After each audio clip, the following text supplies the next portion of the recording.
donc loolu lañ leen ko waxee woon léegi dañuy dem jël actualité internationale ak Lamine pour ñu faram fàcceel ñu lépp li nga xamante ne moom la ñuy jëlee à l'étranger Lamine loo ñu indil ak Premier League.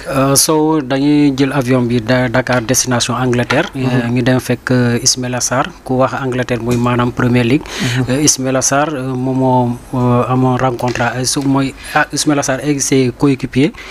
Crystal Palace mu amoon rencontre ak Manchester City.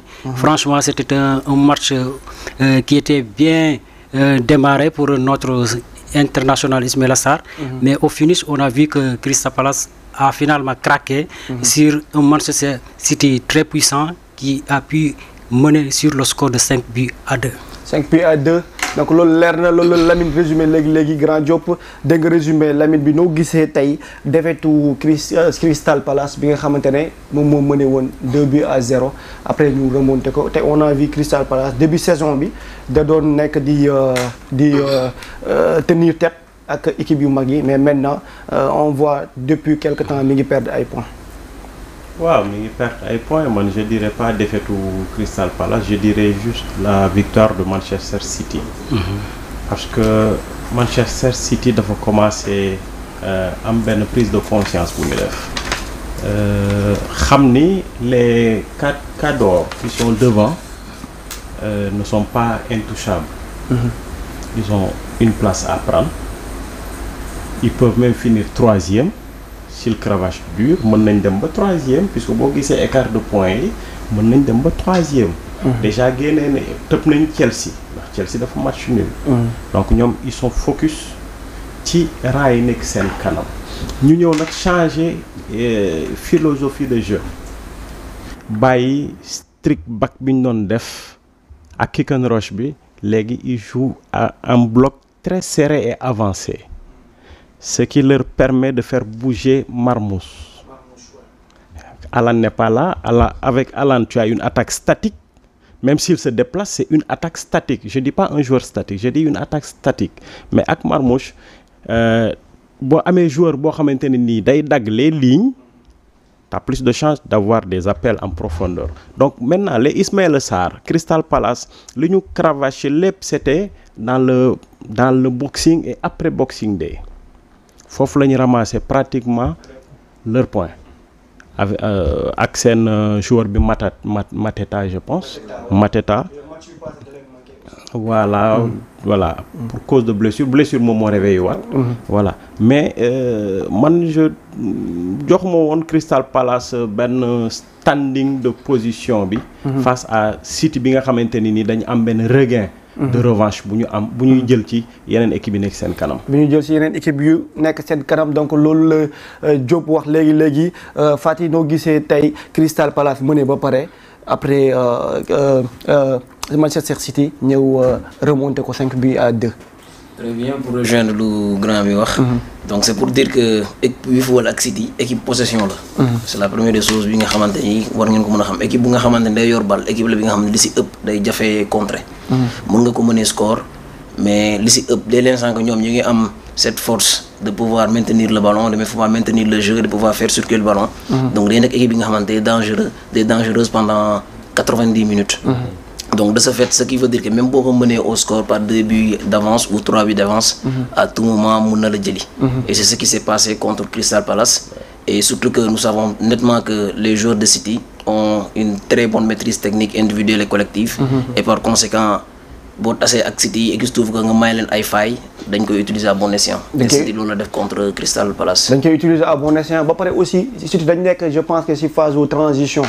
boo xoolee presque seen cadre yëpp ñu ngi commencé di dem ak booy yi commencé ñëw Guardiola peut-être mi ngi defaraat pour peut-être saison yi di ñëw donc saison yi di ñëw nañ bàyyi xel City bu baax a baax Diassé tey noo gisee performance u Ismaïla Sarr bien vrai que gagné wuñu mais il a fait un bon match ba def na passe décisif. waaw loolu c'est à saluer parce que nekkoon na si pente boo xam ne si pente bu baax la woon ñu encouragé ko mu gën a continuer ci lancé boobu ndax moom problème am moo nekkoon constant donc bu constant yi surtout match yu mag yooyu même bu ñu la gagné aussi boo defee un bon match dina tax nit ñi bàyyi la xel.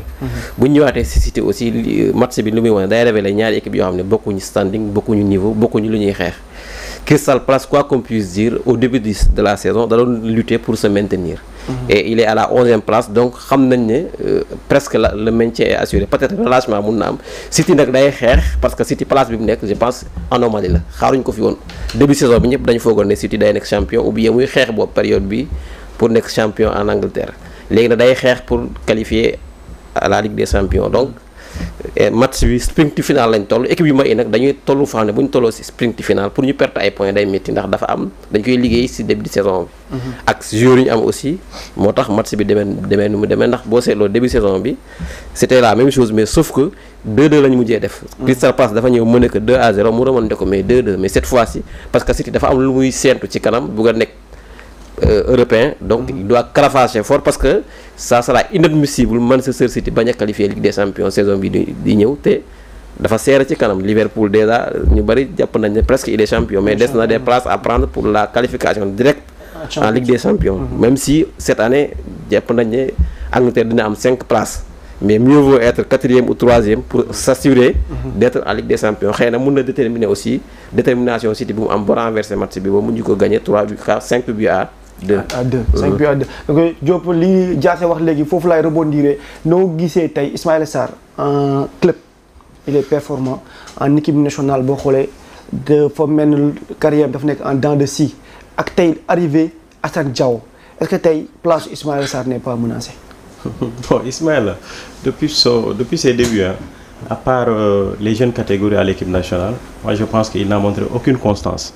Ismaïla Sarr voilà un joueur boo xamante ne top player la waroon doon actuellement les joueurs qu'on appelle top players tels que les Mbappé tels que les Nicolas Nkoukou même si Maresca ne veut pas de lui pour le championnat c'est un joueur en s'imposant avec beaucoup plus de caractère comme le fait actuellement Iliman Ndiaye Ismaïla allait donner un autre visage da doon joxe beneen xar kanam boo xamante ni nii ci moom lañ koy xaar puisque il est resté toujours l'éternel espoir du football sénégalais qui reste à éclore mais nit ñi ñu ngi koy xaar Ismaïla bi nga xamante ni moom lañ amoon yaakaar ci moom boo xam moom kese Ismaïla sans Sadio Mané sans les autres mënoon na porter l'équipe nationale du Sénégal avec plus de constance constance mooy li ngay def bu même bu yemm mayee nga koy faral di ko def muy nekk même chose bi nga mais boo ñëwee defal ñu 20 après nga defal ñu 6 après man c'est pas Assane Diao moom mooy menacer la place de Ismaïla Sarr non Assane kañ la fi Assane démb la bërki démb la fi avant Assane quelqu'un avait menacé sa place voilà je ne sais pas qu'est-ce qui s'est passé mais est-ce que avait menacé la place non attends Cheikh Tidiane avait menacé la place de Ismaël Habib Diarra sax des fois mais voilà même c'est même pas même le même truc mais c'est pas le même profil mais Cheikh Tidiane avait menacé c'est d'après certains observateurs comme Franck Simon il disait même que Cheikh Tidiane moom moo yee Ismaïla Sarr la venue de Cheikh Tidiane à l'équipe nationale moo yee Ismaïla Sarr en club mais grand Diop tey xam nga yaa ngi wax léegi problème pour man problème de caractère la en équipe nationale mais 2 matchs yi nga gis ak Assane Diao est-ce que tey gisoo ni booy bi dafa am un caractère bi nga xamante ne dafa dégager déjà les 2 premiers matchs parce que man rappelé wu ma joueur bi nga xamante ne peut-être bëriwul nga ñëw 2 premiers matchs en équipe nationale ak éliminatoire nga ñëw imposé wu parce que 2e match am il a fait un bon match donc loolu est-ce que caractère boobu noonu tey li ngay wax en équipe nationale Ismaïla Sarr manqué na ko est-ce que booy bi tey bu ñëwee ak caractère am est-ce que booy bi mënul imposé wu mais bien sûr booy bi mën na imposé wu puisque caractère bi ngay wax joueurs yu bëri am nañ ko Alaaj Diouf moom lañ doon en 2001 Alaaj Diouf bi mu ñëwee fekk fi ay cadre jugee ren dafa ñëw imposé wu avec son caractère bien sûr Cheikh Tidiane Sabalé bi may wax je reviens là-dessus Cheikh Tidiane Sabalé vous m'excusez xaw ma ko personnellement gis naa ko 2 à 3 fois Toubab Dialaw mais xaw ma ko personnellement mais caractère la indi équipe nationale la ñëwee équipe nationale parce que dafa ñëw c'était le seul joueur bu nekkoon 2e division bu ñëw fekk des stars et des méga stars à l'équipe nationale il s'est pas fait tout petit dafa ñëw il a vendu son talent ñëw bi ñuy football ak Burkina mu serré moom moo débloqué match bi pour et des joueurs pareils on en a beaucoup maintenant Ismaïla li koy manqué gis nga Ismaïla def naa mi ngi ci ñaar fukki at ak juróom-ñaar kooku dépassé na le summum d'un joueur cadre bien sûr parce que le summum d'un joueur cadre commence à 23 jusqu'à 26 ans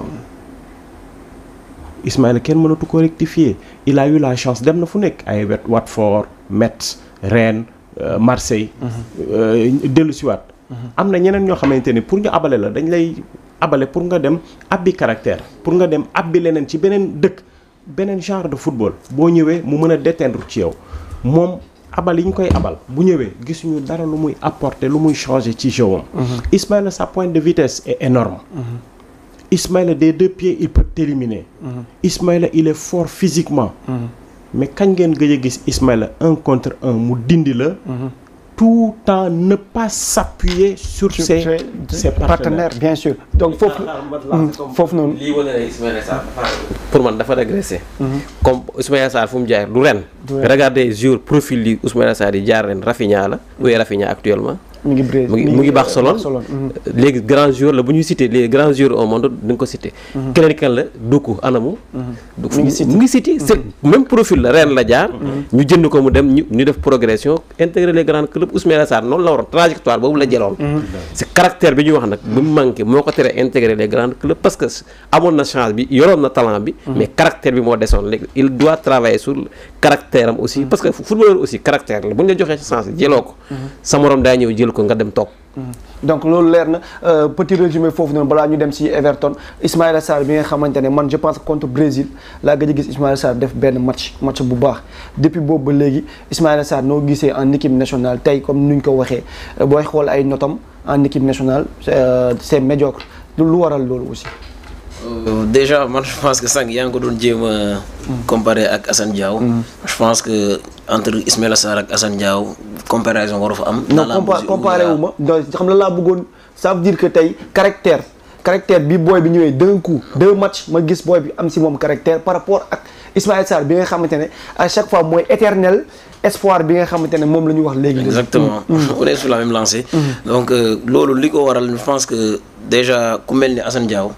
moom il se cherche. mu ñuy soog a ñëw donc c'est normal te xale la moo gën a féetee xale c'est normal mu xaw a wane boppam. par contre Ismaïla Sarr comme ni ko grand Diop waxee dafa manqué constance. te constance mooy déterminer jour bu mag. ak jour bu moins.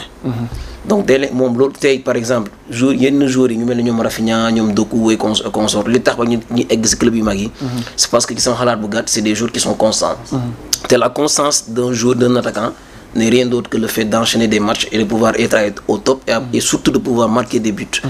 donc Ismaïla Sarr bu ñu xoolee par exemple bu muy nekk ren jógee foofu dem ci yeneen club boo seetloo dina am apport ci équipe yi mais du nekk jour buy gën a influence sur le plan de l'efficacité sur le plan de la finition. te loolu lay indi ba ci équipe nationale. même si ñëpp xam nañ ni équipe nationale. y a plein de paramètres yi nga xamante ni dina tax ba jour mën a def méforme jour bañ a def performance bu baax. mais toutefois reste à se dire que Ismaïla Sarr il aurait dû faire une carrière beaucoup plus grande que celle actuelle que celle qu'il a fait. donc li ko waral je pense que peut-être qu'il manque de personnalité qu'il manque de caractère. voilà donc mentalement je pense que Ismaïla Sarr ça reste ñu dem léegi si Everton de Gueye et Iliman Ndiaye qui s'impose face à Forest. Restons toujours en Angleterre et Everton qui s'est déplacé sur la pelouse de Nottingham Forest. C'était un match franchement intense malgré la domination d'Everton mais le match a failli se solder sur le score de 0 but partout mais malheureusement Everton a marqué à la dernière. Heureusement du moins. Everton a pu marquer. Voilà dans les arrêts de jeu. Mais aussi il faut noter que Gana Gueye a été nommé homme du match. Oui. Donc loolu jaase yaa ngi dégg résumé léegi heureusement résumé Lamine bi. match bu xawoon a équilibré la parce que boo seetloo Nottingham Forest aussi day lutter pour les places européennes notamment la Ligue des Champions. Everton aussi nekkoon na ci ay 15e 16e place yi aussi di lutter pour le maintien donc match la bu intense bu neexoon. Everton par la chance ñu gagné ko ci fin bi ci arrêt de jeu yi parce que dañoo récupéré benn match def contre attaque dugal Idrissa Gana Gueye a fait un excellent match. te récupéré joxe Idrissa Gana Gueye daa mel ni xam les Français di wax xam les vieilles marmites fait la bonne chose ça se confirme avec Idrissa Gana Gueye quoi. Gana Gueye c'est l'exemple de joueur de constance. Donc, je pense que ñun ñi nga xamante ne évolue dans la formation.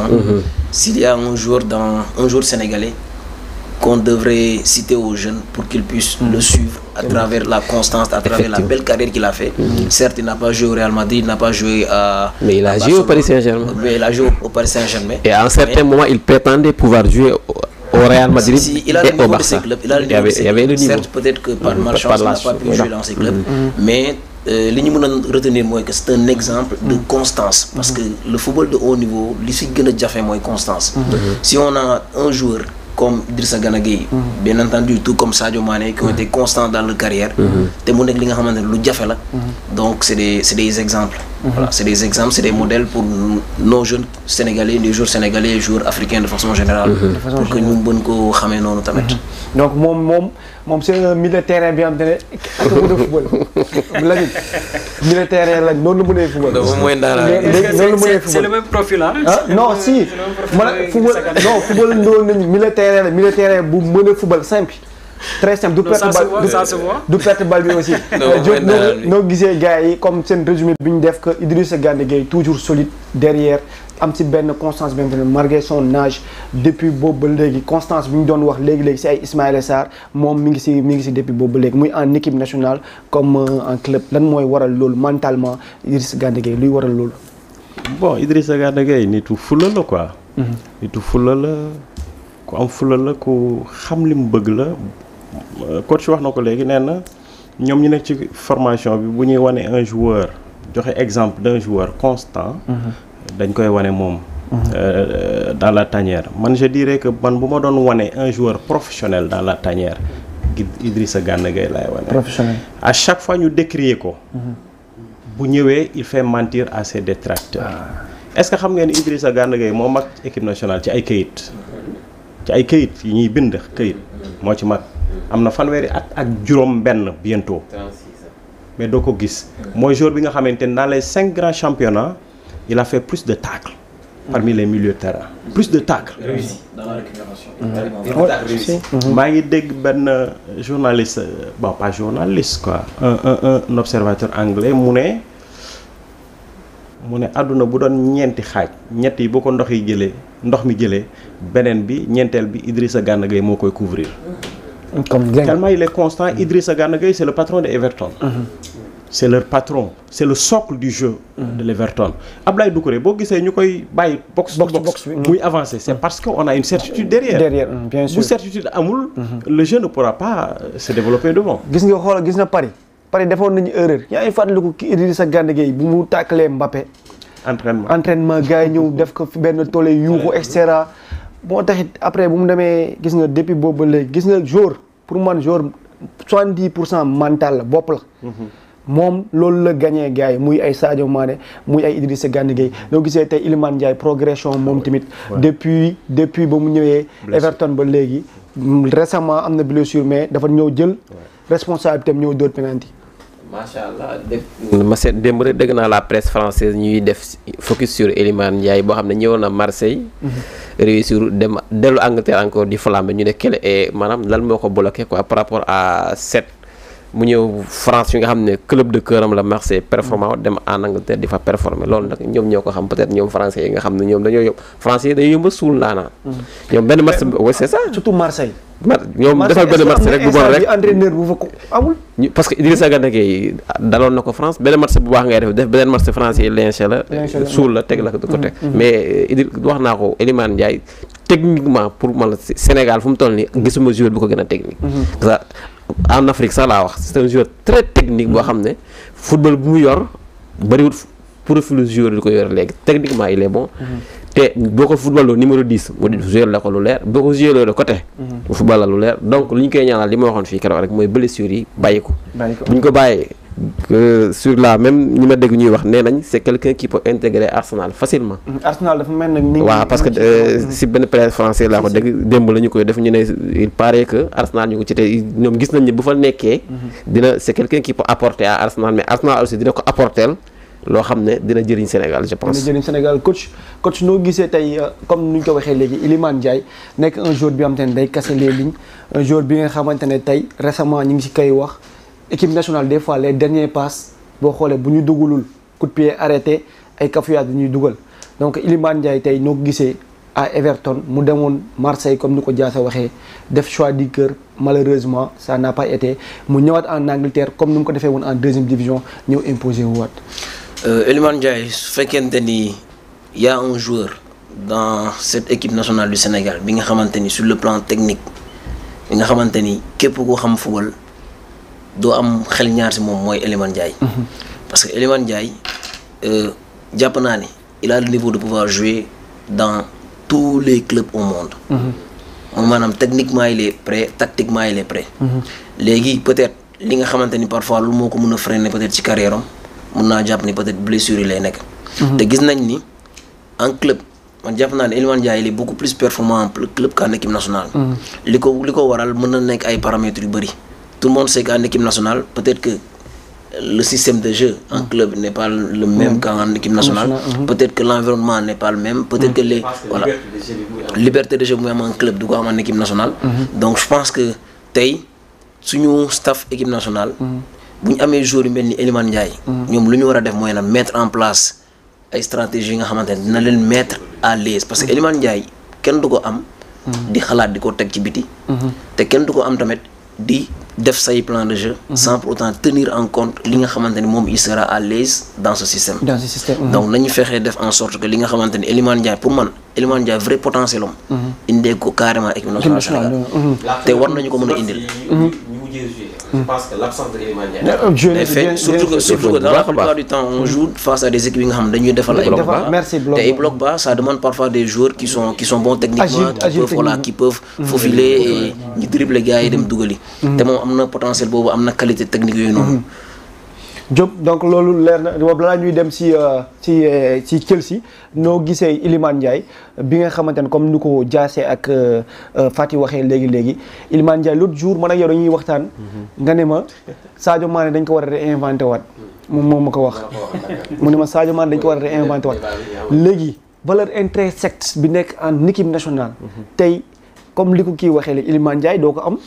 peut-être di ko teg ci banc bi te en équipe nationale je pense que 2009 boobu ñuy wax Iliman Ndiaye il est plus à l'aise là-bas tey noo gisee tey ak valeur intrinsèque bi am équipe nationale tey pour yow Pape Thiaw nan la war a mën a des fois defee équipe am par rapport ak ci kaw juste. Bon, Pape Thiaw il a le problème des riches quoi. Des riches le problème des riches. Merci. Voilà Iliman Ndiaye mooy joueur bi nga xamante ne équipe nationale à part numéro 6. joué na poste yëpp ci kaw. joué na demi-relayeur. mooy le 8 il a joué 10 il a joué 2 excentrés gauche droite. joué na ailier gauche droite football na 9 et demi. football na attaquant de soutien. attaquant de rupture attaquant de pointe à Marseille il a joué 10 avec Sénégal donc il a joué tous les postes. alors Iliman Ndiaye bu ngeen remarqué bu baax avant sa blessure ak Iliman Ndiaye après sa blessure c'est pas le même joueur. il a plus d'impact dans le jeu. Après sa blessure actuellement avant la blessure il était bon mais maintenant il est très bon. Iliman li manqué Ismaël la Iliman commencé am mooy le caractère.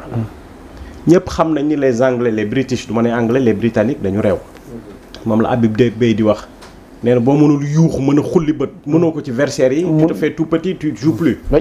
Iliman loolu la doon def je suis gentil je suis cool. gars yi ont commencé à le marcher sur les pieds. mais xoolal Iliman physiquement même il a changé. bu njëkk ba il évitait les contacts maintenant il les cherche.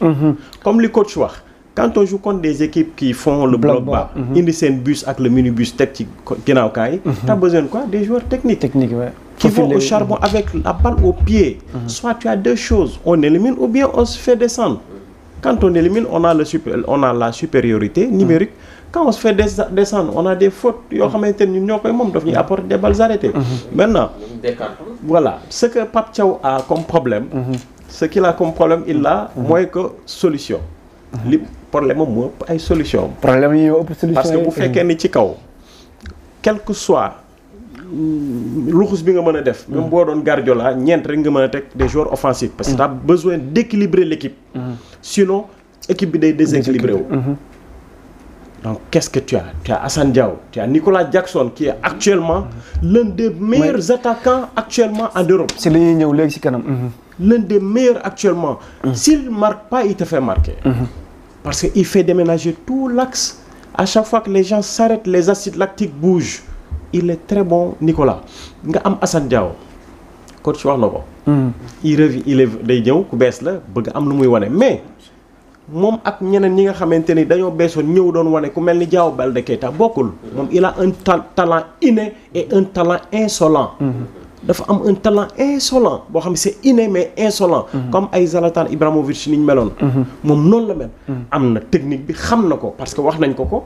parce que il a joué U15. U17, U18, U19, Espagne U20. ñu ne ko yow tu es le futur, tu es la future star de l'équipe.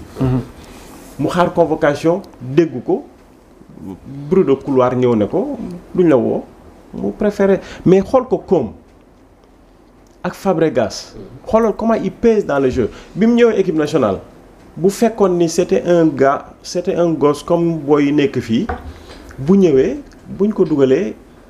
Public bi il passe à côté. Sa première touche de balle dans son histoire avec l'équipe nationale, c'était une passe décisive. Ah, c'est une touche là. C'était une passe décisive. C'était une passe décisive. Sa première passe, c'était une passe décisive. Mu ñëw ñu ne ok 8 minutes le football ñu ne ok dañ koy rebouler. Qu'est-ce qu'on fait? On le met d'emblée. Mu jël match bi def ko ci saak yenu ko. Pour un gosse de 19 ans. Caractère bi. Pour ceux qui connaissent le football. waxuma les footix comme le dit footix yi ñooy tax non booy bi dafa kii non puisque ils connaissent pas contenu bi mu apporté dans le jeu la contenu et puis il a amené une technique athlétique en haut li ñu manqué woon bi Jackson blessé on avait en haut on avait des techniques fines mais des techniques athlétiques moom moo ko fi indi nga am aussi ay du ma leen éliminer la pépite du mois de février en deuxième division France Gana Idrissa Gueye.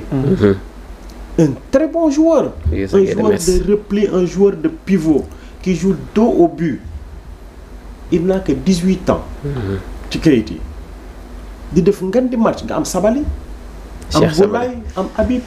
am ñaari Habib yi. kay valeur bi mi ngi fa kay. nga am fi valeur bi kay mi ngi fa. même si bu doon man du ma kii ay Chérif ak yooyu bon ñoom xam nga. ay ciment non Pape Thiaw moom am na problème parce que.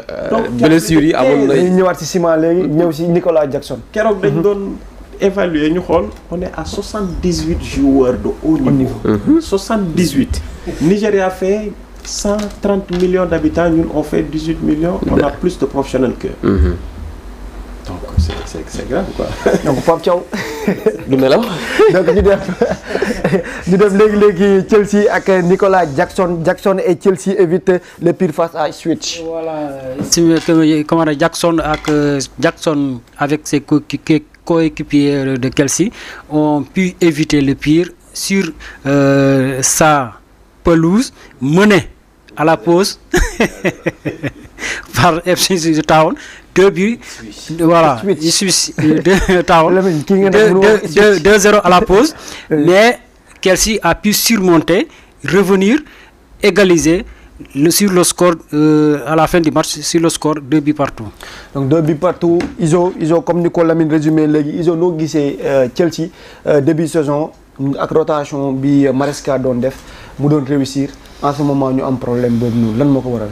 waaw Chelsea je pense que équipe la bi nga xamante ni équipe bu manqué constance la. te équipe la bi nga xamante ni amuñu jeu bu collectif. man Chelsea buy football j'ai l'impression que c'est une équipe trop individualiste. donc ku ci nekk sa bopp ngay jouer. tey par exemple Nicolas Jackson certes moom moo di dugal ay buts Chelsea. mais boo leen seetloo à chaque fois militaire normalement ci équipe dans les grandes équipes. da ngay gis milieu de terrain ils cherchent toujours à atteindre leurs attaquants pour qu'ils puissent marquer. mais Chelsea quand Chelsea joue man ci li ma gis Nicolas Jackson du nekk seen milieu de terrain yi l'équipe ne joue pas pour Nicolas Jackson. c'est vrai les gens disent que Nicolas Jackson dina rater occasion et tout mais man personnellement j'ai pris le temps de revoir la façon de jouer Chelsea. Chelsea n'est pas une équipe collective. li ko waral nag je ne peux pas le savoir. mais je pense que ñoom ak valeur intrinsèque bi ñu am ci banc bi est-ce que aussi rotation bi à chaque fois tey dina dem ba par exemple da ngay gis benn joueur bi nga xamante ne moom buy football à chaque fois buy football moom da ciy nekk bu toogee ci banc bi bu ñëwaatee il passe à côté. waaw loolu est-ce que du loolu moo commencé di rattraper Chelsea. loolu ci la bokk. parce que équipe la bi nga xamante ni le coach cherche toujours. dès l'instant que le coach cherche toujours peut-être qu'il y aura des joueurs qui seront frustrés.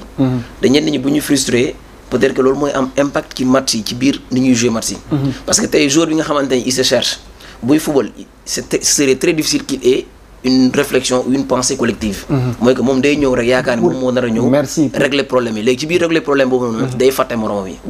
léegi Chelsea nag loolu nag mooy tax parfois yenn match yi mu koy raté wala boog yenn match yi Chelsea di mën a équipe di ko jëli loolu tamit bokk na si lu tax ba Chelsea newul di am constance ci tableau bi. te tant que fexewuñu ba mu nekk équipe bu collective. mooy que ñëpp di jouer ensemble. tout le monde se donne pour que l'équipe puisse gagner. Tout le monde se bat par exemple pour que leur attaquant pointe ku mel ni Nicolas Jackson di dugal. Chelsea sera toujours dans le noir.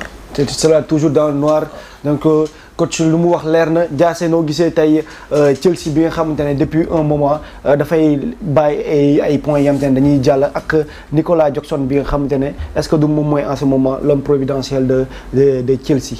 waaw nee nañ ne bu fi nekkee ci la Chelsea di gën a dox ko bu fi nekkul seen coach moo ko wax. mais man dama jàpp ne dafa am lu rattrapé Chelsea si seen coach mooy dañ koy jël par défaut. le fait que ñu jël ko par défaut Maresca dañ ko jël par défaut. oui parce que ñoom soxlawuñu ko woon. je pense que dans la tête des joueurs dañ jàpp ne c'est pas le coach idéal pour eux pourquoi. parce que joueurs yi comme li kiy wax discipline tactique amuñu ko. parce que discipline tactique mooy defar équipe. Chelsea mooy équipe boo xam ne joueur bu nekk mun na football lu ko neex. l'essentiel nañ gagné rek loolu nag équipe lañu wax équipe 11 joueurs la ku ci nekk da ngay fexe ba nga mettre sa morom à l'aise ci qualité yi nga xam ne moom moo tax ñu parce que joueur bu ne dafa am qualité. ci qualité am ngay football pour ngeen gagné mais Chelsea équipe la boo xam ne xam nga fu ci ku ñu basé wu. mooy si seen anglais boobu comment ça s'appelle encore ki jógee Manchester c'est ça Cole Palmer c'est lui le noyau bu doxee Chelsea dox bu doxul Chelsea di dox. c'est Cole Palmer Nicolas Jackson ñoom ñooy Chelsea. pourtant mais début bi Sancho mi ngi si woon dafa jékki-jékki ñu yóbbu ko si banc bi même chose y a l'autre là le portier était dedans aussi jékki-jékki dem na. parce que coach bi moom moo amagul poigne bi nga xam ne moo war comme genre Guardiola nga xam ne joueur bi day xam ne kii. moom mooy dogal. c'est-à-dire lu ma bëgg su ma ko defut. sama morom day jël sama place. lu tax soo seetloo lu tax muy tourner parce que dafa am joueur yoo xam ne day ragal ñu mer. day bañ a frustré yenn joueurs yi moo tax muy tourner loolu la boo ko defee kañ ngay retrouver sa équipe. équipe yi ma yëpp période bi am nañ seen équipe type xam nañ ne équipe bi mooy jouer championnat ba mu jeex tak mais Chelsea chaque match am na benn joueur bu ñu rocci dugal beneen. pourquoi pour ne pas frustrer les autres. donc pour man xaw na des tuuti pour mun a entraîner Chelsea. soit moom ñu jox ko doole bi war bu nekkee direction bi ñoo ko jox ñu jox ko doole bi war mu xam ne c'est moi l'entraîneur principal. mu assumer ay choix am def des choix xam ne joueurs yi laa compter lii compter wu ma si ñoom bu ñu koy wàññi équipe effectif ñu wàññi leen. mu compter si équipe bi mu compter moom ñu jox ko la chance am mu liggéey. sinon Chelsea ni lay def te day gagner suba du gagner parce que équipe. la ñu wax 11 joueurs la yoo xam ne dañoo war a travail collectif. pour mun a am équipe bu solide. championnat Angleterre du championnat bu ndaw. am na à peu près 10 équipes yoo xam ne presque ils se valent. donc boo fa nekkee bu ko constant nag il faut nga am équipe bu solide. il faut nga am équipe bu solide léegi man ak coach ñi ngi waxtaan léegi si Barça en Champions League tey Barça gis nga dafa tourner presque équipe am. tey xaw na dafa jël défaite donc coach tey noo gisee Chelsea équipe am bi nga xamante ne tey mi ngi leet échapper des points et aussi noo gisee impact Nicolas Jackson au niveau de Chelsea malgré que la concurrence est rude. Diassé wax na ko léegi Enzo Maresca moo toog keroog mu ne Chelsea ak Nicolas ak Chelsea sans Nicolas du benn équipe bi. mu ne bu ñuy football ak Nicolas ci la ñuy gën a am fit. ci la ñuy gën a am assise. mais Chelsea dafa am lu ngeen bàyyiwul xel xam ngeen ko sax mooy Chelsea c'est une équipe qui marche à l'affect. tous les entraîneurs de Chelsea qui sont passés à Chelsea ñi bëgg a ñëw doon ay guerriers dañu échoué. Mourinho première fois bi mu ñëwee il a réussi puisque il a marché à l'affect avec l'équipe. jël ay Drogba ñu naan ko c'est notre père c'est notre truc bu gars yi defee erreur mu def benn bourde ñëpp jublu ci ñoom mu attirer l'attention pour préserver les joueurs. mais bi mu ñëwee nag commencé di def bëgg a jaayanteeg ñoom. affaire guerrier affaire commando. ay Eto'o est-ce que 32 ans la mag. nangam di bëgg a dem au clash. il a échoué. tous les entraîneurs de Chelsea qui sont venus jouer au commando dañu échoué. même seen première Ligue des Champions. yaa ngi fàttaliku Matteo. moom laay wax moom ngay wax ah. merci bi mu ñëwee bëgg a jaay affaire guerrier. Chelsea du noonu. Enzo Maresca 5 ans en arrière kenn xamu ko woon 5 ans mi ngi woon dans la sphère du football nag. mais ñiy xool football dëggantaan gis ñu ko woon pour mu nekk un entraîneur de haut niveau. dafa meloon ni Ten Hag bu jaarul woon Ajax. Diassé wax na ko léegi c'est un entraîneur par défaut c'était pas le choix numéro 1 bu Chelsea. ñëw na fekk entraîneur yi sur le marché ñi ñu tegoon loxo commencé wàññeeku ñu dem ci ancien entraîneur u Paris bi. nu mu tudd te nekkoon Chelsea. ki jëloon ligue Tuchel. mu ñu am benn tiraillement bu ndaw ñu bàyyi. Chelsea biir vestiaire bi y a un problème parce que ñoom Enzo Fernandez. ak beneen boy bi Cucurella dañu ne Cole Palmer la anglais bëgg a plébiscité Chelsea comme étant le patron alors que c'est pas ça. Pas le patron ñu ne Nicolas mooy patron mooy le porteur d'eau. Donc il y a cette rivalité au sein de Chelsea. Voilà de Chelsea ci biir vestiaire yi problème boobu la ñuy am nee na Nicolas bu doon dóor penalty yi kenn dox Cole Palmer. Ils ont tendance même à le sevrer parfois ceux qui sont avec Cole Palmer. Coach wax na ko léegi nee na ils sont individualistes c'est vrai parce que boo amee effectif 43 joueurs Maresca a 43 joueurs sous la main muy tourner ñii di dem Ligue Europa League ñii di dem championnat ñii di dem truc bu ñu dem ba mu wóor leen ni saison maa ngi dem bopp sa bopp lay doon il faut que boo duggee nga wane sa bopp soit nga wane sa bopp de telle sorte que revalorisation salariale day am ñu reproposer la contrat day am ou bien nga jóge fa dem dans un club plus huppé ou bien gars yi suul la moo tax gars yi bu ñu duggee da nga naan mais attends ñii il joue pas comme une équipe. Surtout l'excentré là kuy def caloba l'autre là te muy jouer 2 pieds yi rek kii la le noir là il joue très perso même. Très perso. Et pratiquement c'est comme ça. Maintenant, il va falloir que Chelsea warul sax recruter. Parce que joueurs yi ñu prêté bu ñu dellusee ils vont se retrouver avec pratiquement 4 équipes. Énorme. Il va falloir que ñu changer d'entraîneur. Puisque waa ji depuis juillet ba léegi il devait avoir une équipe. Ouais. Mook Flix ñoo commencé ndaw. mook compagnie ñoo commencé ndaw. ak ñeneen. mais ba léegi ñooñu am nañ ay équipe ba am deuxième équipe mais moom ba léegi il est en train de chercher donc y a un problème. Donc y a un problème Lamine loolu leer na Lamine ñu dem léegi Ligue 1 ak Monaco l'AS Monaco de Lamine Camara gifle l'OM. Angleterre destination France ngi dem fekk foofu mooy ay sénégalais yi nga xamante ne ñu ngi évoluer championnat français mooy qui part de Monaco pense à Lamine Camara ak Krépin Diatta malgré que Krépin Diatta joue peu dans l'équipe de Monaco mais la star sénégalais Lamine Camara franchement il s'impose dans le championnat français malgré le choc qui a eu lieu ce samedi face à Marseille. Le score est puis s'alourdir sur le Monaco a pu gagner sur le score de 3-0. 3-0 donc Monaco moo dóor Marseille supporter Marseille moom temps donc coach noo gisee tey Lamine Camara jël fi ñaari yoon Golden Boy continuer ci même dynamique bi solide aussi comme li ñu doon wax Idrissa Gana Gueye moom tamit nekk un boy bi nga xam ne dafa am caractère mais en équipe nationale je pense que est-ce que tey yaakaar nga ne Lamine Camara tey war na mën a titulaire en équipe nationale comme lu ñu doon wax sànq ci milieu terrain bi aussi valeur intrinsèque bi am foofu aussi est-ce que yaakaar nga ni Lamine Camara war na mën a titulaire en équipe nationale. Lamine Camara tey am doute ci moom ni dafa nar a titulaire équipe nationale Sénégal ou pas. Renvoie à nous dire est-ce que il mérite d'être titulaire à Monaco. te gis nañ ni am na match yu Monaco yu si ëpp. Lamine Camara da koy démarrer non seulement. mais tamit li si ëpp day football match bi yëpp. contre Marseille su ma juumul il est sorti à 5 minutes de la fin c'est pas 10 minutes de la fin. 5 minutes. Donc voilà 5 minutes. Donc un joueur de ce niveau de ce calibre. kooku bu football équipe nationale rek dañ nar a xoolaat dañ nar a poser wu ay questions quoi lu tax du football équipe nationale. mais ci li ma gën a bëgg a attirer attention nit ñi mooy li jëm ci Lamine Camara. Lamine Camara c'est le joueur bi nga xamante ni ci sama xalaat bu gàtt mu ngi si lancé bu baax. Parce que il a la tête sur les épaules. Ça se voit nettement que volume de jeu bu mu am.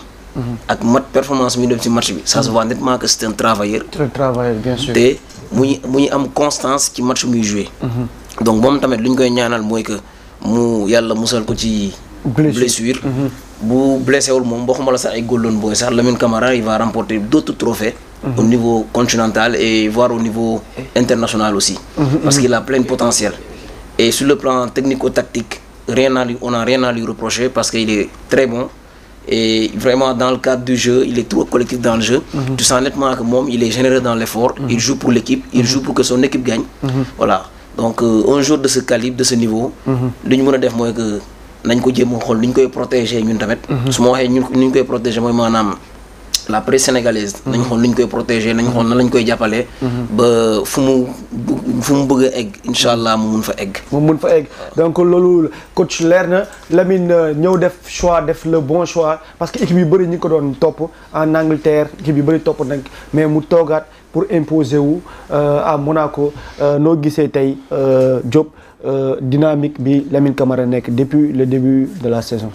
Ouais, moi, on a eu son choix de carrière à marcher parce que Génération Foot Metz Monaco, choix de carrière en bas, quoi. Lamine Camara, c'est quelqu'un qui a un talent, vraiment un talent véritable. Coach wax na ko léegi. Je pense que l'entrée-jeu du Sénégal, de l'équipe nationale du Sénégal, est plus densifié que celui de Monaco.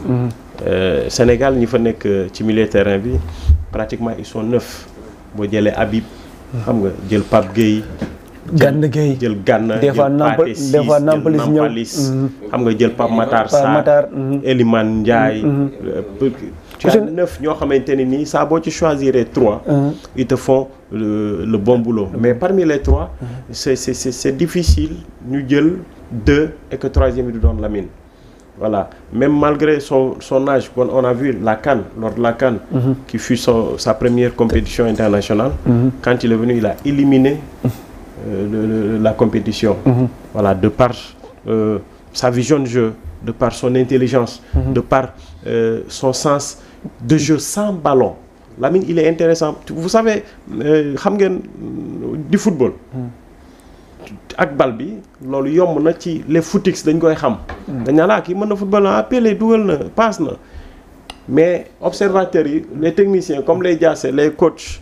coach Youssou Lamine ñoom footballeur bi ñu ngi koy xool bu yorul bal bi. déplacement. voilà bu yorul bal bi. quels sont les espaces qu'il crée pour ses partenaires. coach doguma la. dama déglu Thierry Henry. mu ne bi mu nekkee Arsenal bi mu ñëwaatee Barça. dañ ko jàngalaat football mu ne nu ñu ko jàngalaatee football moom mooy que ni ku ci nekk dafa am espace am nee na moom du daw ci espace su ñëw ci espace su Iniesta parce que day encombré Iniesta léegi nag nee na dafa mel dañ ko jàngalaat beneen façon football jeu sans ballon ñi amul bal bi je pense que démarquage moo ëpp solo sax ci football. bien sûr. Au départ bu arbitre bi di siffler fukki nit ak benn ngeen di doon ku ne. man bu ma nekkee fukki nit ak benn coach day doon fukki nit ak benn mooy 11-11. mais ban xam-xam laa war a mën a teg ba bal bu demee ci benn côté bi man samay nit ëpp fa ay nitam. te terrain mi ñu tolloo. dëgg naa Ablaye Diagne joueur lu muy laal bal ci 90 minutes bu bëree ba bëri 5 minutes la. 5 minutes sax bëri na 5 minutes bëri na. voilà la léegi nag yow si. c'est ça. minute 30. donc le jour di laal ci si bal 90 minutes. donc ce qui veut dire que si on enlève 1 minute 30 des 90 minutes. donc li ngay def sans ballon moo ëpp njëriñ li ngay def avec ballon 89 minutes. ou à 88 minutes. lépp daw la lépp déplacement lépp jeu sans ballon la. donc loolu mooy indi le fait que mooy lu grand bi wax ni mooy que football pendant ces 89 minutes. si le joueur ne s'est pas bien entraîné. est-ce qu'il pourrait s'en sortir? C'est vrai. Non. Si le joueur n'a pas une certaine intelligence de jeu, est-ce qu'il pourrait s'en sortir? Non. Donc cela veut dire encore une fois de plus que Lamine Camara n'est pas un joueur à minimiser. Il est très bon tactiquement, il est très bon techniquement et il a un très bon volume de jeu. man li ma ci bëgg a yokk mooy Lamine Camara équipe nationale moom pour man amul laam-laamee quoi. parce que dafa am loo xam ne oui c'est vrai. man li ma jàpp dafa am palette bu am équipe nationale gisuma équipe nationale footballeur bu fi football ci club am non du loolu sax un joueur sénégalais dans son club qui tire les coups de pied arrêtés à part Lamine Camara gisuma ko. Or au Sénégal on a des problèmes de tir de coups de pied arrêtés man dama jàpp ne dañ kaa war a jox des responsabilités en équipe nationale mu nekk le titulaire ku koy fekk ko ci parce que de un frappe de balle lim ko mënee gisuma ko mënee ci équipe nationale ci milieu terrain bi bopp. on a ce problème. audace bi mu am. ci suñ milieu gisuma ko am audace boobu. qualité technique non. Gana Gueye mu ngi ci crépuscule déglu rek Gana Gueye mu ngi ci crépuscule carrière am. c'est-à-dire day gunge. def na li mu war a def ba pare. ça la relève c'est lui.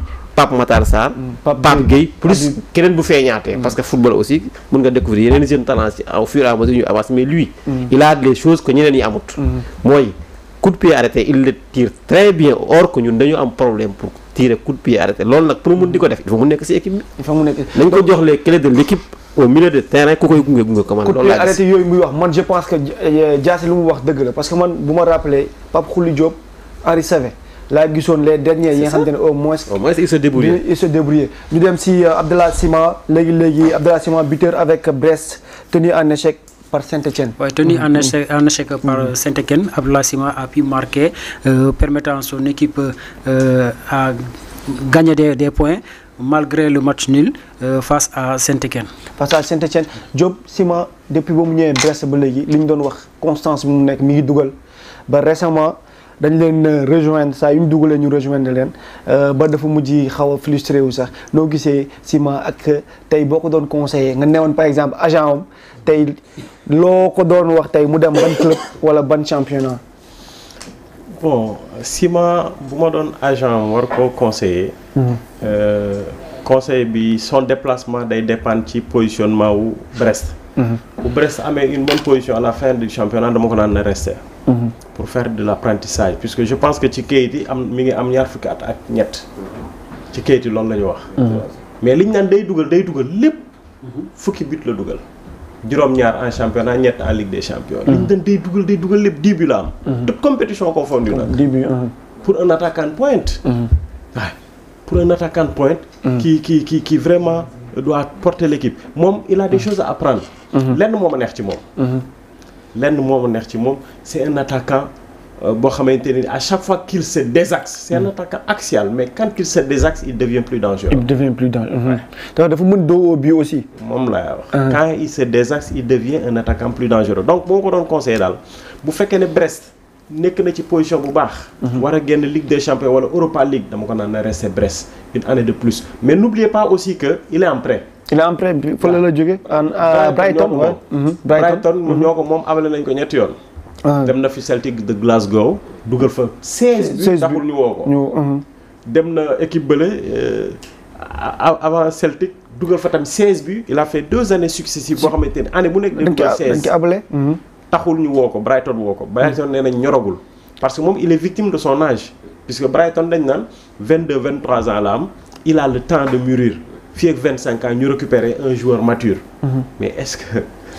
donc loolu ça sera tey coach noo gisee Abdallah Sima comme ni ñu ko waxee léegi tey bu fekkoon agent am nga aussi loo koy conseiller parce que boo gisee comme ni ko coach waxee léegi ba mu nekkee Celtic fële na le Rangers nekk na di def saison bu am solo même ici Brest aussi pas mal mi ngi débrouillé wu nekk un attaquant bi nga xamante ne un attaquant en devenir donc loolu dañ ko soxla noo gisee loolu. waaw li ba sama jàngat bi mooy que. comme ni ñu koy waxee rek patience dafa baax ci lépp lu nit di def. donc tey moom mu ñu Brest. donc mun naa wax ni mu ñu fa bu si jàng la nekk day jàng. mais bu ñu xoolee tamit beneen angle. mun nañ jàpp ni bu dee am na luy nekk obstacle ci moom mooy peut-être le fait que mu nekk ci loxo Brighton en prêt mais sinon performance yu muy wone jàpp naa ne war na mën a dem ci club yu gën a kawee Brest. sous-estimé ma Brest mais.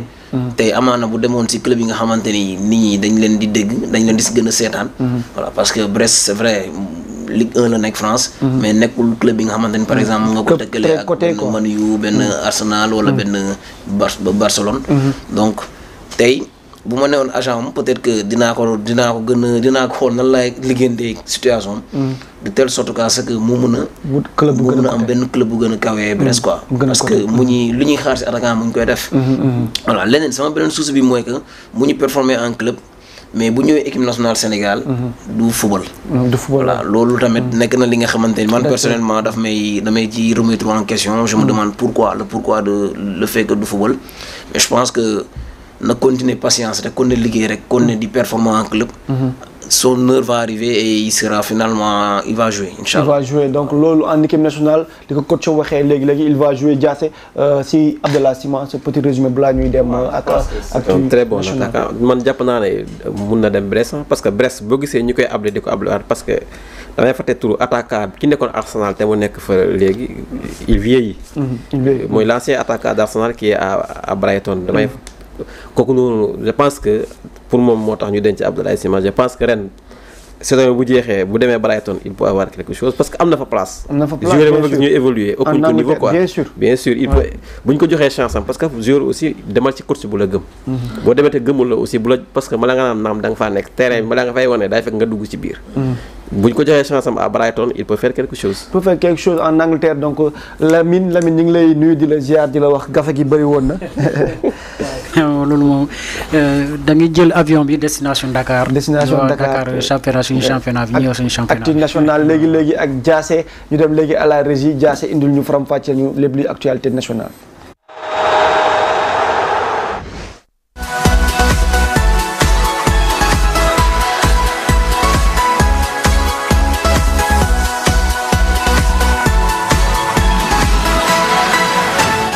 Diassé loo ñu indil lépp ci actualité nationale yi ak CAN U17 bi. waaw dañuy demal Côte d'Ivoire rek. parce que la dem na Europe léegi ñu des Afrique rek. Côte d'Ivoire mooy CAN U17 bi fa doon am Sénégal doon jouer quart de finale am ñoom ak Côte d'Ivoire.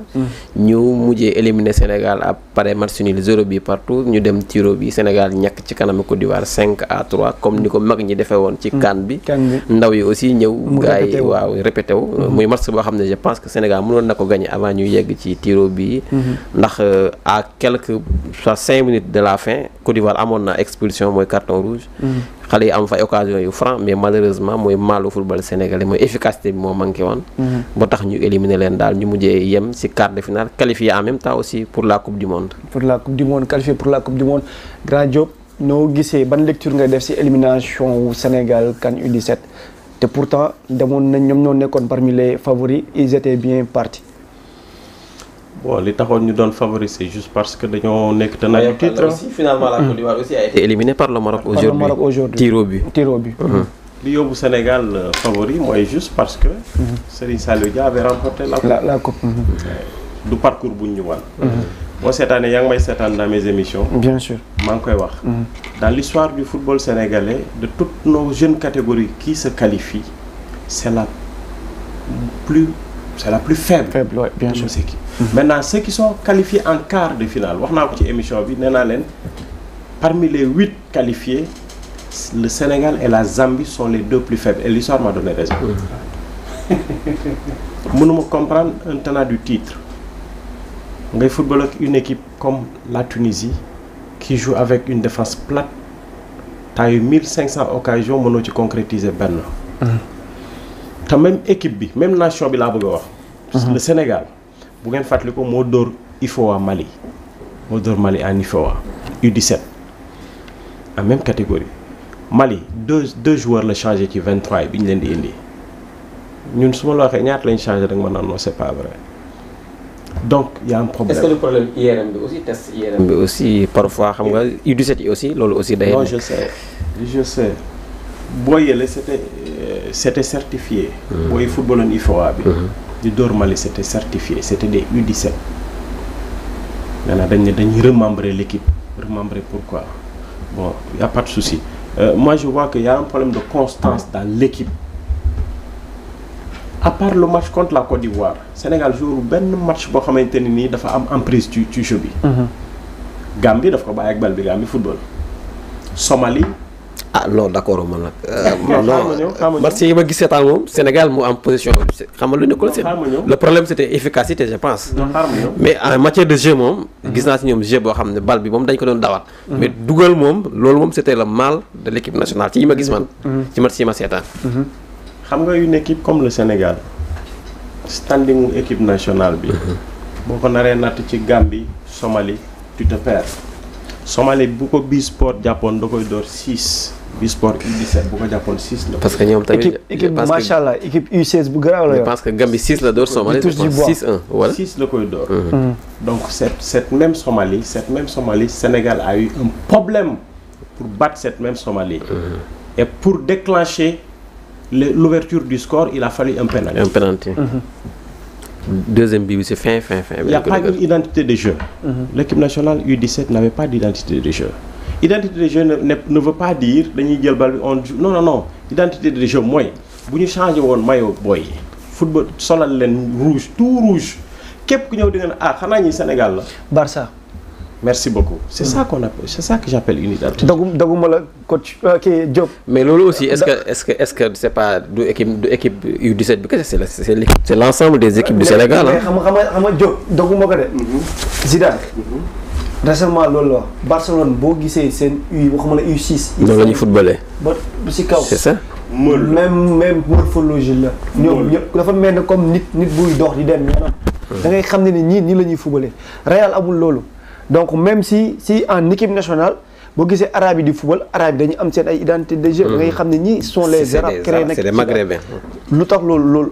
Pour Barça Real foofu la Masia et la Castella, la différence c'est que Castella on forme une équipe. On forme des joueurs pour une équipe. Des joueurs on forme des joueurs. Masia on forme des profils. Des profils. Bien sûr. Profil bi kan lay doon bu ñëwee da nga naan mais kii Iniesta la. ñu ne non Olmo la. Ah bon il joue comme Iniesta. Ah bon il joue Pedri la. parce que ci même moule bi lay doon ñoom ay profil la ñuy former. ay profil képp kuy jouer 8 génne Masia ñëpp même profil même chose la ñuy footballé.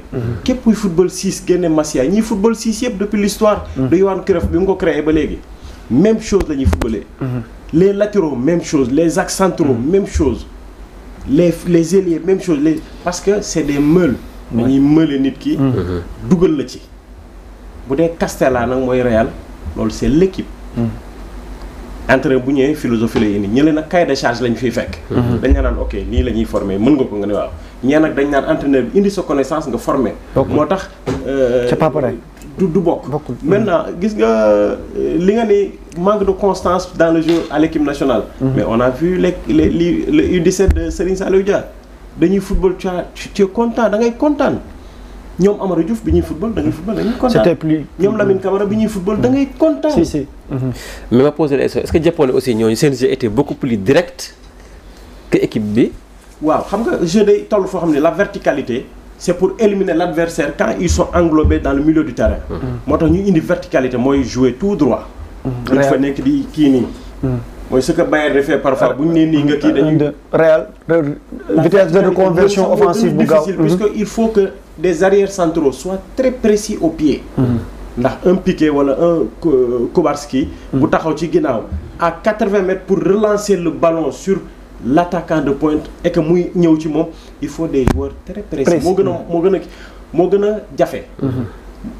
bokkul ak Martinez bi nga xamante ne dala koy jox ci pied bi. à 10 mètres. c'est plus facile quoi. Donc mais Dia il faut accepter que.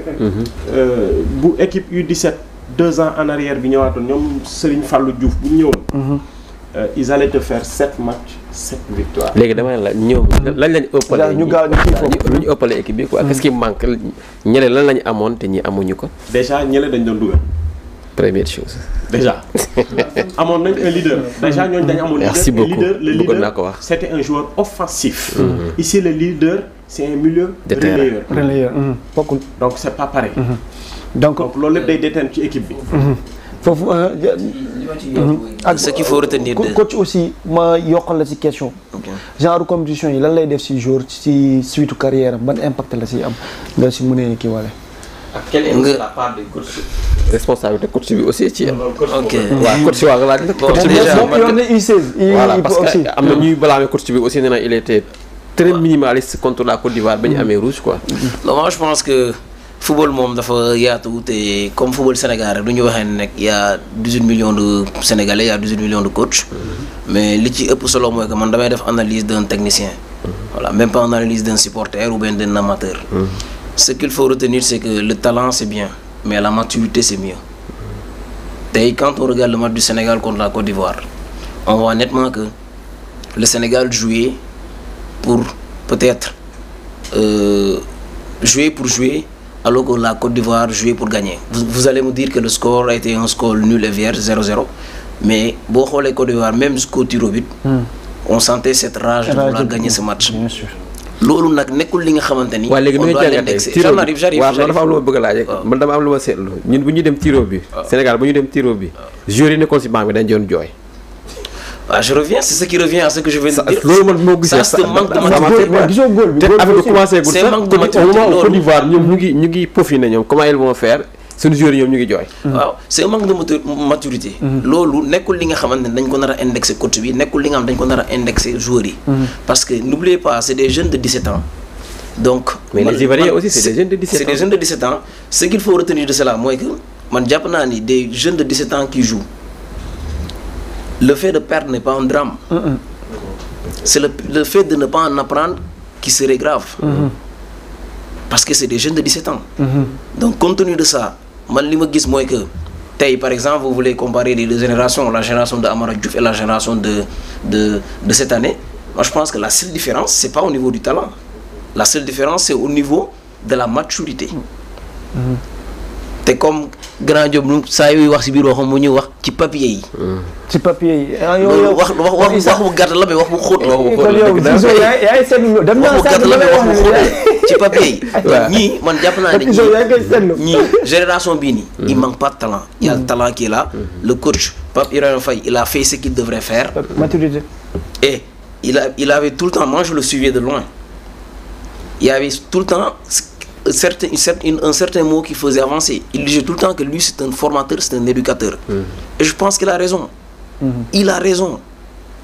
Il faudrait pas non j'arrive. Il faudrait pas ambition aussi pour non il faudrait pas que l'on dramatise le fait que Boy Demba Ka National toog fa. C'est des jeunes. C'est une équipe en construction. Et il y a eu beaucoup de paramètres yi nga xamante ne ñoom ñoo jiitu CAN bi. Il avait son groupe boobu noonu ñenn ñi jotuñu dem ci CAN bi lu tax demuñu ci CAN bi c'est parce que ñenn ñi IRM bee leen jàpp. te loolu IRM bu mu leen di jàpp c'était à un délai très court. donc loolu keneen ku mu daloon ku mu daloon ku dul mais ça arrivé war na équipe ñoom Amara Diouf aussi hein. waaw mais day chamboulé aussi. jot na am ci équipe ñoom Amara Diouf. mais par chance. Amara Diouf bokkoon na ci CAN boobu. Sëñ Fallou Diouf bokkoon na ci CAN boobu suma juumul keneen ak keneen bokkoon nañ ci. te ñooñu c'est des joueurs qui sont matures. ñii xale yi demoon ni il manque pas de talent quand on regarde le match contre la Tunisie. c'est un match qu'on a dominé de bout en bout. pendant 90 minutes. Tunisie def bloc bas. Les jeunes ils n'ont pas pu contourner cela. Peut-être que ça n'a pas été préparé, peut-être qu'il manquait de maturité. Mais man li ma jàpp mooy que c'est une équipe en construction. Il faudrait pas que l'on dramatise ce qui s'est passé. Coach, le coach Pape Ibrahima Faye. Man je le connais pas musuma ko gis fenn xamuma sa man. Mais li may def ni mooy analyse technicien laay def. mooy que ce qui lui est arrivé ça pouvait arriver à n'importe quel autre coach. Et lui il s'est adapté en fonction des jours qu'il a eu. Mais donc léegi puisqu'on ira en Coupe du Monde. man jàpp naa ne il va refaire son équipe. Et surtout que selon li ma dëgg mooy que c'est pas équipe Coupe du Monde amul IRM. donc il va mettre en place une équipe bi nga xamante sera une équipe compétitive. ce sera surtout une équipe mature. Mais renfort extérieur aussi il y a des U17 à l'étranger. Exactement il va le faire il va ouvrir la porte à tout le monde man gëmuma lu internet yu bëri di wax ci réseau yi. mooy que coach bi day jël joueur yi ci yaa man ne man gëmuma loolu. man li ma gëm mooy que ki ñu jox équipe nationale Sénégal.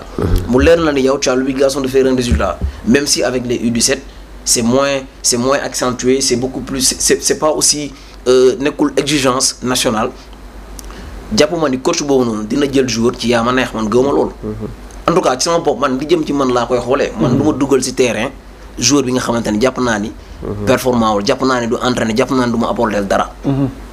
loolu c'est mes propres convictions. et je jàpp naa ne tamit nag ku mel ni Pape Ibrahima Faye.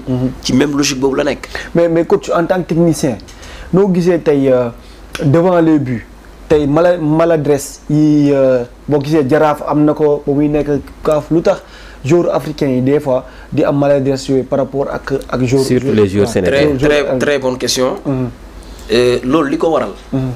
ki sama xalaat gàtt mooy que ça revient à ce que j'ai dit tout de suite. il faut que l'on retourne à la structuration à la formation. à la source. mais est-ce que yéen formateurs yi aussi amu leen ci part de responsabilité. maa ngi ñëw. tey xam nga ko wax ni former un joueur pour qu'il soit efficace devant les buts et qui forme ce joueur c'est l'encadreur c'est le coach donc il faudrait que d'abord au début que ce coach se forme. D'où l'importance de la direction technique. Tout à l'heure vous avez parlé de philosophie de jeu. Par exemple au Sénégal quelle est la philosophie de jeu de ce pays, tu poses cette question à moi, nga dem poser la même question à notre coach, on n'aura pas les mêmes réponses. Li ko waral c'est parce que c'est pas quelque chose qui a été défini, qui a été mis dans les textes de telle sorte que le coach qui est là à Dakar va comprendre que la philosophie de jeu à Dakar de l'équipe du football sénégalais se base sur ça et ça et ça. De la même façon, le coach qui est à Kédougou va comprendre les choses de la même façon. C'est ça que l'on appelle une idéologie, une philosophie de jeu. Loolu nak mo amul Sénégal malheureusement. Té bo xolé équipe sénégalaise yi ni ñuy jouer, man japp na ni les équipes sénégalaises ont un jeu de transition. On n'a pas un jeu de possession. Té équipe nationale du 17B, ils voulaient le jeu de possession. C'est ça. Et malheureusement, ils ont pas marqué assez de buts. L'équipe Amara Diouf, c'était une équipe de transition. Et ils marquaient des buts. Et lolu li gëna accentuer lolu tamet moy que c'est niveau de maturité lolu mo tax ba ñu def différence ci CAN bobu. Mais nekkul sur la base de talent. Je le répète, cette équipe nationale du Sénégal ne manque pas de talent. C'est des jeunes qui sont sur une phase d'apprentissage. C'est des jeunes qui ils manquent de maturité. Loolu moo tax ba ñu jotuñu def CAN bi ñu nar a bi CAN bi ñu naroon def. Mais sinon en termes de talent man je pas de doute là-dessus. ñu résumé balaa ñuy. non coach laay kii rek. xam ñoom dañu am corporation. ñoom les entraîneurs. non donc ils se couvrent. Mais man li may wax mooy. C'est trop minimaliste li nga wax. Quand on te donne une équipe nationale, on te donne un cahier de charge. Style de jeu, il s'y trouve. Objectif s'y trouve.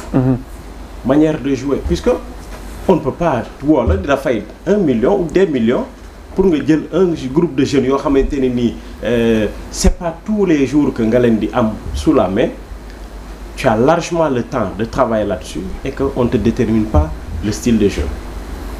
Peut-être les directions régionales ne sont pas impliquées là-dessus, mais la direction technique nationale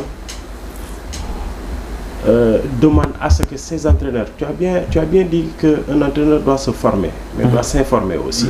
Un entraîneur, ça se forme, mais ça s'informe. C'est réductif aussi, juste parce que c'est des jeunes, ils sont en phase de formation. Je suis d'accord. La phase de formation, la phase de préformation commence de 7 à 11 ans. Mais la phase de formation commence de 12 à 16 ans. Mais à 17 ans, on est pratiquement à la porte du professionnalisme. Donc là, on n'a plus besoin. Il faut transmettre, c'est des transmissions. Il faut transmettre aux gosses la rage de vaincre, la peur de perdre. Parce qu'on a déjà été formé. Ce n'est pas à l'équipe nationale qu'on forme un joueur. À l'équipe nationale, on ne forme pas. On a conjugué la somme des talents. Bisport, c'est un club de Dakar, Douga Sport, nous dajale len, dans les 23 ans, nous représentons les 18 millions de Sénégalais. Donc c'est pas à l'équipe nationale qu'on va les former. Ça trouve que, parce que vous faites que nous les former, quand bonne qualité nous mais à l'équipe nationale, on peaufine. Nous peaufiner le talent du jeune. Un jeune, on te dit que c'est un attaquant de pointe. Nous, entraînement, quand on fait jeu réduit, il n'est pas adroit devant les buts. Ou bien 11-11. Il rate trop de 1 contre 1. Nous disons, ok, un entraîneur spécifique le met à côté. Je te vois faire ça avec tes attaquants. Nous commencer à peaufiner. On ne le forme pas, on le peaufine. Comment ne pas avoir peur? Puisque là, attaquant, bu jakarlo goal rek dor ci kaw wala mu dor ci souf comme ay Firmino Lopez, c'est parce que da ngay jakarlo mom rek tit. Da ngay gis quand il commencé touti ci yow alors que c'est 7,02 m. Légui nak dañ lay jangal ne le ki du la ray. Bu talalé loxoy 3 m la. Bu yëkëté loxoy 2,50 m la. Mënul fess 7,02 m yi 2,44 m yi mënu ko fess. Donc bu taxawé fenn fi mu newul ngay def bal bi. wax ñu la nga ray ko bal bi ay gëm diko xët bal bi diko dóor wax ñu la lolu concentre-toi bu ñëwé fi mu taxawul ngay def bal bi loolu lañ lay jàngal donc loolu leer na xamna yeen ñaar dama leen di indi wat inshallah dama leen di indi wat ñu dem ci Ligue 1 ak Ligue 2 balaa temps bi di ñu xoj. rek mën a dem si jàllale yeneen extrait. Ligue 1 Ligue 1 Ligue 2. ñu dem Ligue 1 Ligue 1. waaw ñu dem Ligue 1 résultat yi ñu nekkoon 19e journée gannaaw bu ñu amee woon pause quelques semaines ñëwaat nañ ñi. vendredi bi match bu njëkk bi.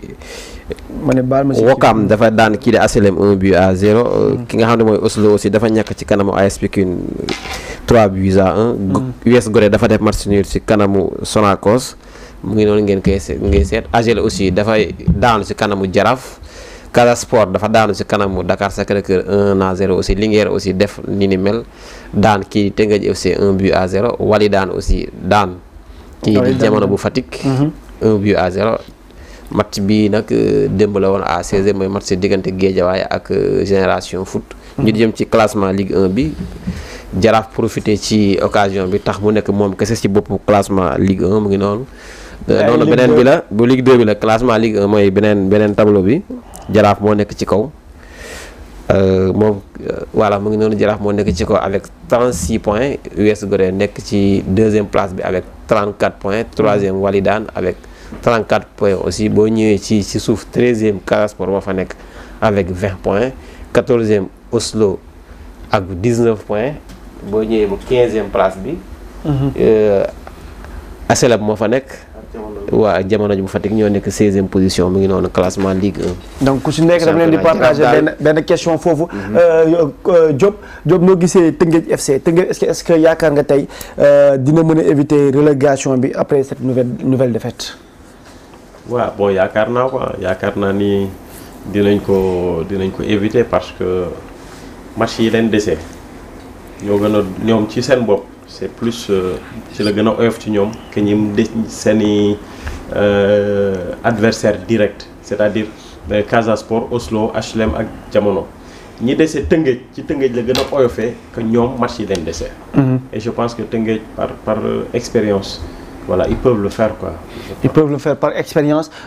Coach Izo noo gisee Walidane est-ce que yaakaar nga Walidane tey dina mën a ñëw jël deuxième place bi ci kaw Gorée mi ngi ñu mook Gorée 34 est-ce que mën na ñëw deuxième place bi ak ci dynamique bi ñu nekk. déjà Walidane mooy l'équipe bi nga xamante ni bu fi championnat bi yemoon. ñoom lañ war a gën a tàccul. parce que ñoom la kenn xaarloon ni dinañ doon occuper position bi. déjà ils ont du mérite.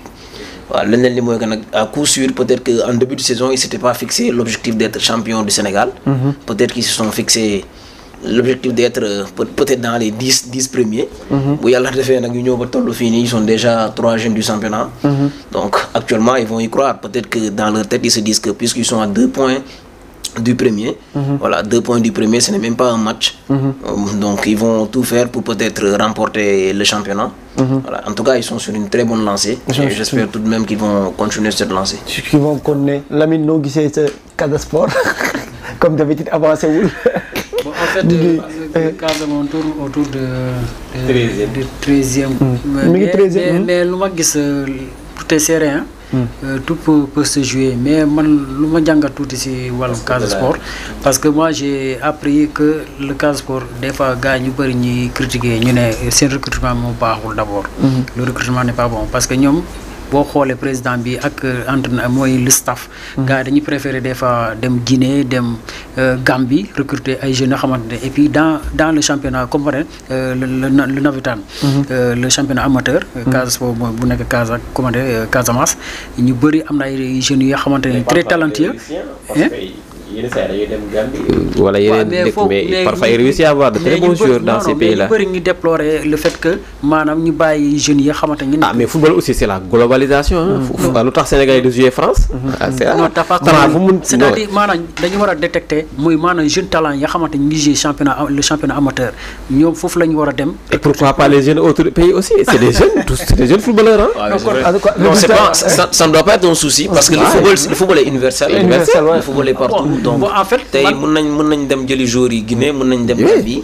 Voilà bu ñu gisee ni ñooñu noonu ñoo mën a régler seen problème. bu ñu toog rek ñoom ñoo war a andi résultat donc loolu du problème. Casa Sport. C'est que vous regardez le championnat régional le championnat national 2 et 1. da ngay gis équipe Casamance il y a tellement de clubs Casamance donc le talent est divisé dafa éparpillé wu quoi ils sont pas concentrés donc ñi nga xamante ne yaakaar nañ ni bu ñu ñëwee Casa Sport du ñu am place ñoo dem ci ñeneen donc le restant pour Casa Sport ils n'ont pas le niveau donc d'où même la nécessité d'aller chercher des joueurs ailleurs et là c'est légitime. d'aller chercher des joueurs yow noo gisee Dakar Sacré-Cœur bi nga xamante ne dafa génn victorieux ak dynamique bu mu nekk en fin de saison. waaw DLC moom c'est équipe mooy équipe formateur yi ñoom en général seen équipe bu huilé rek. xam naa équipe ba commencé huilé et ils peuvent grimper des places ay 4e 5e ba 3e je pense que. mun nañu yegg foofu parce que c'est des équipes yoo xam ne bu ñu xasee ba gars yi wax mayonnaise bi jàpp rek ay jeunes joueurs yoo xam ne talent lañu koy am parfois physiquement lañ du taxaw mais mayonnaise bi bu jàppee en général ils font la différence. donc Dakar Sacré-Cœur maa ngi nuyu aussi sama coach yi nga xam te ne ñu ngi woon foofu noonu ay ñoom coach am ñoom ñëpp maa ngi leen di nuyu ñu dem si tableau Ligue 2 bi bu ñu si mënee commenter aussi tableau Ligue 2 bi Stade de Mbour coach noo gisee tey Stade de Mbour est-ce que yaakaar nga aussi dina maintenir première place am son avance. waaw championnat Sénégal moom mooy comme li ñuy wax rek reenu ñam bi lañ koy woowee xaw ma voilà mooy que voilà donc à tout moment mun nga nekk si kaw à tout moment mun nga nekk si suuf surtout que dañuy gis ni équipe yi du ñu ëppalante points yu bëri donc du coup boo enchaîner 2 défaites mun nga nekk ci suuf tout comme boo enchaîner 2 victoires mun nga nekk si kaw donc championnat bi nga xamante ni gars yi dañuy xeex ba dernière journée. Voilà donc compte tenu de ça je pense que Stade de Mbour faaw mu gën a constant. Voilà fexe constant fexe xool nu muy gérer match am. surtout que les matchs à domicile il faudra les gagner. les matchs génn nii tamit. nga négocier boo peut-être nga négocier ko quoi parce que championnat moom noonu lay demee. nga négocier ko donc loolu leer na Grand Diop noo gisee tey AS Douane est-ce que yaakaar nga ne Douane dina continuer si lancer aussi bu mu nekk pour contester la première place. waaw loolu moom pratiquement. yaakaar naa ni Douane ak dynamique bi mu yoree. puisque football dynamique rek la. soit da ngay am dynamique de victoire. koo dajal dóor ko même parfois da ngay dóor nit doo xam tax nga dóor ko. ñee nga am dynamique de défaite nit di la dóor doo xam pourquoi tu perds. ce n'est ni technique ni tactique ni rien du tout. après les esprits qui simplistes ñoo naan mystique.